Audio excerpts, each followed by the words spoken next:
Michael Grady, Candace Parker, Dwayne Wade, Allie Clifton, Austin Reaves, spot him.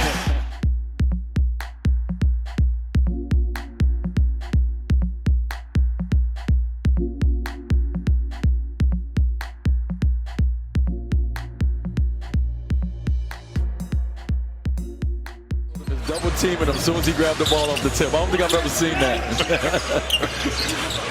Reaves made him pay.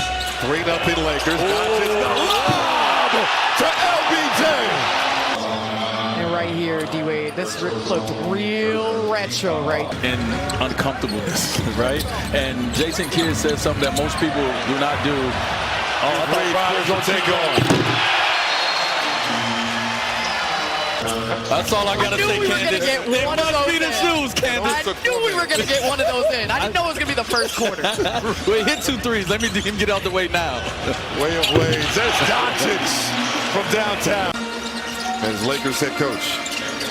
And right here, Dallas not conceding, continuing to bring the double. And right here, Luka coming off. You got 2 Mavs defenders. And D-Wade, I'm with you. You have to make him feel your pressure. You have to make him either retreat dribble. This is not the type of double that's going to give Luka. I don't untie his shoes, so I don't know. He got all white shoes on. Make them dirty. That'll make me uncomfortable. Around an 8 screen down the lane. Easiest look of the night for the Lakers. And Klay Thompson will come in for the Mavs. Well, just like once again, it's about the patience. I mean, when Luka came off the pick and James. Vincent, extra pass this time. Doncic pump. He'll penetrate on flag to the rim. Lays it up and through. A perfect lineup right here for LeBron and obviously AR to be featured in. They have 3 guys that can spread the floor, but also 2, they have a big that can screen and roll to the basket. So perfect lineup for those guys. Reaves from downtown. Reaves, crossover. Down the lane. Put it up and through.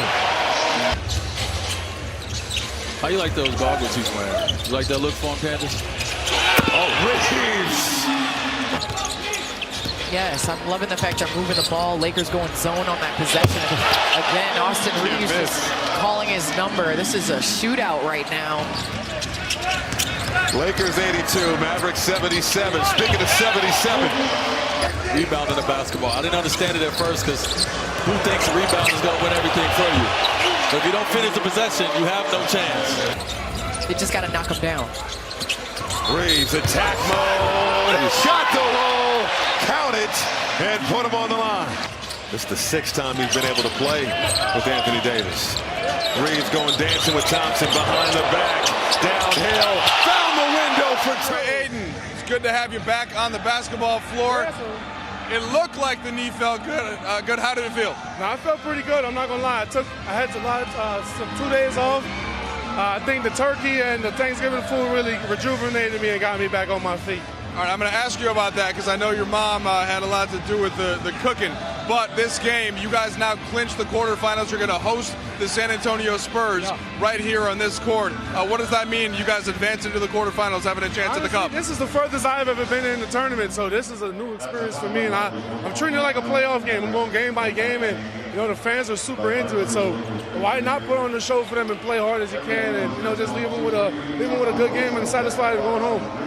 All right, what did you make of Austin Reaves and Luka on the perimeter tonight? I told him today, I said, yo, as much pride as I take through 1 through 5, I think you guys are the only 2 I can guard in this league. And they both looked at me with a little smirk and started laughing because they know how good they are. Thank you, baby. And then, honestly, just the way how they take the leadership of just, making tough buckets, but honestly just getting our offenses in rhythm.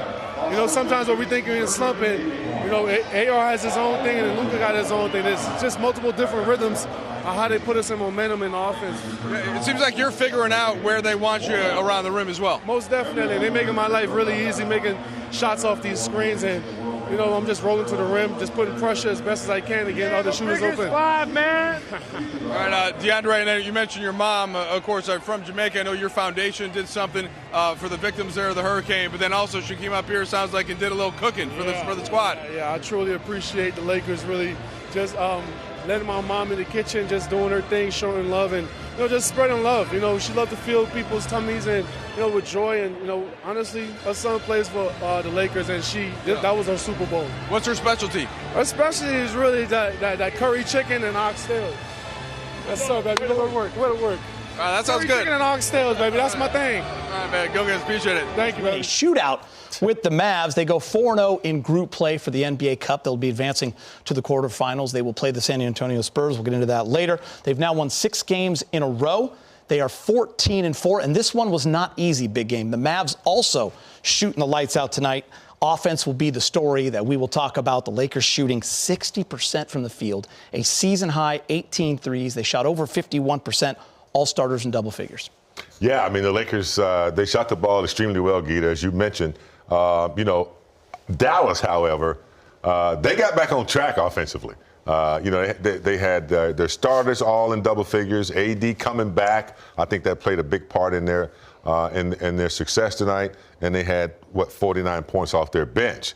But the Lakers did a pretty good job of sustaining play and not falling too far behind. Dallas just stayed right there. Every time Lakers pulled away, Dallas hit some big shots. But the Lakers played well. Austin Reaves. Sure. You talk about the big three. He was the big one tonight. Yeah, he was. Of course, Luka and LeBron made their contributions along with the role players. But I think the Lakers are proving that they can play in the fourth quarter and hang on to a lead and play tight situations. And I just thought the Laker bench, however, though, only 10 points off that bench. We talked a little bit about that in preseason. They're going to have to work on that. But overall, the execution, the defense when they needed to stop, got the win, Brez. James, it's going to be really hard for the Lakers to lose games if you've got Luka Doncic and Austin Reaves shooting the way they did tonight. And yet again, Geet, we've got the Lakers making their threes. We've been saying for a few weeks now, just wait till Luka and AR start hitting threes. It's really happened the last couple games. I mean, Luka was amazing the other night, and then you have tonight. Those two guys couldn't miss. I mean, what did AR finish? 12 of 15, something like that? Yep. That's like Shaq numbers right there. I mean, that's great for anybody in the NBA, let alone like one of your guards in the backcourt. So just a really impressive run by them. Lakers will be hosting a quarterfinal game in the Cup. If it's against San Antonio, and the NBA is going to let us know, we hear maybe tonight who those matchups will be. That's right around where they're going to get Wembanyama back. So that could be a really interesting quarterfinal game in that NBA. So you go a lot of directions with this, but just the kind of ease to which Austin was getting what he wanted and shots were falling, and how much did that you see was kind of a reflection of the way the team was playing and Luka drawing all the attention versus just what he initiated himself? Just overall for our team, those two guys and LeBron as well, of course, they're going to initiate, they're going to play off ball to get on ball, they're going to sometimes draw two. They blitzed Luka behind half court on the first play of the game. And, there's a responsibility there to make good decisions. And I thought, for the most part, Luka and AR and LeBron with his passing as well, it was a great game for all three of them, making good decisions. The game, although it maybe felt differently as a viewer, but the game to me was like a very simple game in that the guys that don't normally make threes for them made some threes. We had too many turnovers in the first half. And then in the second half, we stopped turning the ball over. Their guys kept making threes until the very end, basically. And we were able to get enough stops. But, I think I said this, before the game, like this was one of those games where your offense has to help your defense. And to come away from that game, we'll get the final numbers with essentially a 138 offensive rating against the number 2 defense in the league, getting AD back. I think it says a lot about our guys' ability to execute and pass to each other and make shots. So I liked most of everything we did all night. There was just some things that happened with the turnovers and some things that happened with some shot making over expectations. And then just thoughts on you go 4-0 in group play, so you secure home court. The Spurs will be coming in as they beat Denver tonight. Just the significance of keeping the momentum going and then also putting yourself in good position in the Cup. Yeah, really pleased that we were able to go undefeated in our pool, our group, whatever it's called. More importantly, we've got a back-to-back coming up and a really hard road trip. And, Phoenix is playing great.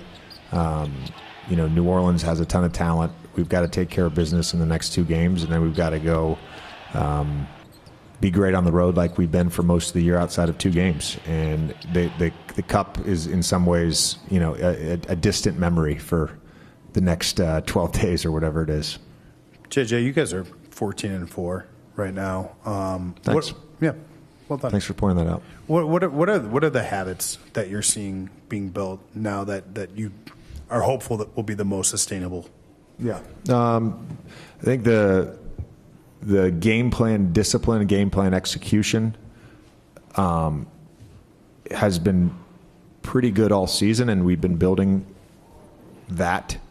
The outliers on that to me are like the games where we lack of effort, didn't play hard, which basically is two games of the 18. I think our communication habits, on-court huddles, all of that stuff has been great. And then offensively, the organization and the execution is significantly better than where it was last year. And our ability to understand what we're trying to do and why we're trying to do it on offense has been really good. One of those offensive contributors has been Ayton. He came into the night shooting like 70%. He goes 8 for 9 tonight, and it's not just lobs and putbacks. He has one where he puts it on the floor, cuts out near the perimeter, and finishes, has to use a move to elude the defender at the rim. What is what's the mix of him getting good looks because he's with these 3 offensive maestros and the skill set that he brings to the table also? Yeah, I mean, I had a great conversation with DA this morning. I would have had it, a few nights ago, but he was going to be out, so I waited till today. But, it was essentially he's doing a great job of understanding how the offense is being run and who the offense is being run through, and then playing off of that, which we saw tonight. But the other point is his ability to punish smaller defenders. It's something as a team. It's not on him. It's something as a team we've got to get better at. There was a play in the first half where he got an early seal against Cooper Flagg and was super physical and got 2 points, and then he had the one against the zone late against P.J. Washington. That's a dynamic that, we didn't have at the end of last season. So his importance in understanding that, and for our guys understanding that, particularly against teams that start reading and, getting offensive rebounds, whatever it may be, but using his size and his nimbleness and his strength and all the stuff that makes him who he is, using that against switching defenses is going to be really important. JJ, I know pregame we talked quite a bit about, we've talked about this before just today, like Luka's first quarter scoring explosions. Austin's top 5 or top 6 in fourth quarter scoring. What do you see from him as a closer in the fourth quarter, late in games, that really makes him stand out? I think he's done a good job throughout the year of finding that balance, whether he is on ball or off ball, of finding the balance of hunting threes and touching the paint. And so when he's in that mode of balance, he's really just hard to guard, where he's not just saying, "Oh, I'm gonna try to shoot an off the dribble 3." That's what the defense gives you. Yeah, do an off the dribble 3. But if they're pressing up on you, if you have a duck on you like they did at times tonight in the fourth quarter, drive, touch the paint. That should be your mentality. And I just think he's really been in a groove with that balance, particularly late in games. And then, as it stands now with us being fully healthy, those early fourth quarter minutes with him and LeBron, that's certainly beneficial to him, being able to play that partnership and being on the ball. LeBron, I know you have to compartmentalize a little bit now because you have several games before the quarterfinals start, but just you won the first year, you're a competitor. It's just the importance of giving yourself a chance to get another cup. We play the games that's in front of us, and I think more than anything, we're just happy we continue to win ball games and win them the way, the game plan is supposed to be executed. So that's what's most important for us right now.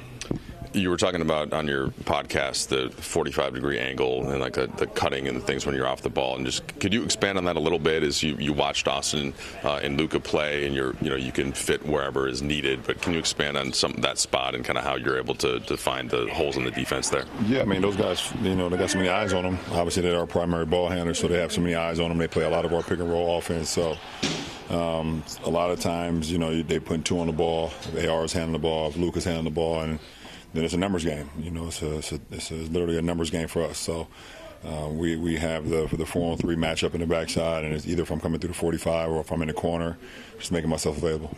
Another 8 for 9 shooting night for Ayton. He came into the game shooting about 70% from the field. How have you and Luka and AR, primary ball handlers of this team, put him in position to succeed? And then also, what does his offensive skill set bring to the table that enhances the entire group? I mean, he does all the, everything that we ask him to do, he does it, and then it's our responsibility to give him the ball when he's open. It's our responsibility to attract the eyes off of him for him to get good looks, and he's making them all count. And it's a big force for us. He sets pretty much, 80% of our pick and rolls. Jack sets a lot. I sprinkle in a little bit here and there, but he's a big time player for us offensively and defensively, anchoring on our defense with the with the communication and things of that nature, and a pick and roll heavy league. So it's great to have that safety net. When we're doubled or whatever the case may be, to find him. These two franchises are probably linked now for a long time, but certainly right now, not just in terms of Luka, but their staff. I mean, AD obviously and stuff like that. Did you feel anything different than it was like if it was just a Friday night game, or is some of that stuff from last year, some of that emotion, does that still sort of exist when you play the Mavericks? No, of course. I mean, going against your old your old teammates, your old coaching staff. Won a championship with Frank Vogel, Jay Kidd. Obviously Phil Handy's over there, Mike Penberthy. You got my teammates in AD. D'Lo, Max. I mean, I got a teammate won another championship with Kyrie. So, you look over that. For me personally, obviously, the emotion is always going to carry that. So, for me, for sure. The 18 games into the season, a lot of the ways that you guys performed tonight felt pretty normal. What are the habits that you're seeing this team create on a nightly basis that have carried you guys to the record that you have? We have our game plan and we're executing it. And it's going to be times where the game doesn't go as planned, but we just got to stay even keel. We got to stay calm. Understand the next possession is the most important. So we was tested tonight. Those guys hit some shots. We was tested at one point. They even took the lead at one point. Late in the game. But let's keep our composure. Let's continue to execute. Let's get defensive stops. And let's get a shot at the goal. And when we do that, we're very good. Very highly efficient night for you. Just was asking JJ kind of the mix of, they're blitzing Luka. LeBron draws a lot of attention. You created a lot of it on your own as well. What's the current comfort level in kind of, are you feeling as good as it's looking right now between the three of you? My fault. I finally made some threes, so that was nice. Like you said, Luka draws so much attention. Bron's obviously Bron, and they are going to get the majority of attention. I kind of run around out there and find the open spot and make shots, hopefully make shots, and that's what I've done the last couple of nights. So you go 4-0 in group play. Obviously, all those wins count towards your regular season total as well. You're going to host San Antonio in the quarters after you play a series of games. But just what does this mean to you guys getting to this level and giving yourself a chance to get a second NBA Cup? Yeah, just it's. I mean, you want to win the games regardless if they're, for the cup or not. You want to have the best record that you can. But it gives us the opportunity to, go win a couple more dollars. It's big for, coaching staff, video guys. So just giving them an opportunity to get a couple more dollars in their pocket. Austin, I know the shot making has been there the last few games, but what are some of the other habits that have been developed over these last 18 games where you guys are 14-4? What are the sustainable habits you've built? I think, like JJ said at halftime, we've done a good job of problem solving during games. When we have, runs that aren't great, instead of breaking apart, we come together and figure it out, and that's what good teams do. You have to be able to problem solve on on the fly. Coaching staff gets a lot of credit for that. They give us, basically the answers to the test. We just got to go out there and do that and play hard. So I think that, that might be the biggest one. Austin, you and your old fan AD talked, exchange jersey. Is that weird to do that? Or it's fun? Or is it interesting? What was the conversation about? Why exchange jerseys? I mean, he's one of the best players to ever touch a basketball, so I don't know why he wanted my jersey, but for me to get his, it's pretty fun. I got one the other night, too. Chris Paul. Yeah, Chris Paul. Good player. So, I don't know. I got a lot of love for AD. He's a big reason that I'm where I'm at right now. From day one, he was telling me to be myself, don't be anybody else. Continue to work and really just like I said, be myself on the court. So I owe him a lot. Wish him nothing but the best.